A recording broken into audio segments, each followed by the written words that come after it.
মানুষের জন্ম আজ থেকে আনুমানিক 10 লক্ষ বছর হলে অর্থাৎ সৃষ্টির প্রথম আলো দেখেছিল প্রথম মানুষ আনুমানিক 10 লক্ষ বছর আগে। সেদিন থেকেই মানুষ তার আপন অস্তিত্বের সাথে অনন্ত ক্ষুধাকে বয়ে নিয়ে এসছে। এই মানুষ অজানাকে জানতে, অজানাকে চিনতে, দূরকে নিকট করতে তার মধ্যে সুপ্ত বাসনা জাগ্রত করেছে। অন্তরের সেই আকুতি, অন্তরের টানে মানুষ একদিন ঘর ছেড়ে বেরিয়েছে। মানুষ দূরকে কাছে পাবার নেশায় উত্তুঙ্গ পর্বত শিখর অতিক্রম করেছে।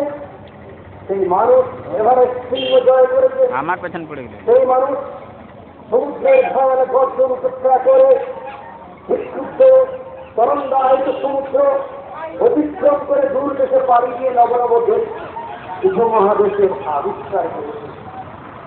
একই মানুষ বিজ্ঞানের গবেষণাগারে টেস্টুপের জন্ম দিয়েছে। আবার আমরা দেখেছি একই মানুষ অপরে রক্ত মোক্ষণ করে পুঁজির পাহাড়, সম্পদের পাহাড় গড়ে তুলেছে। একই মানুষের একই অঙ্গে কত রূপ। মানুষের এই যে অর্থাৎ যে কথাটা বলতে চাই সেটা হলো মানুষ জাতির আবির্ভাব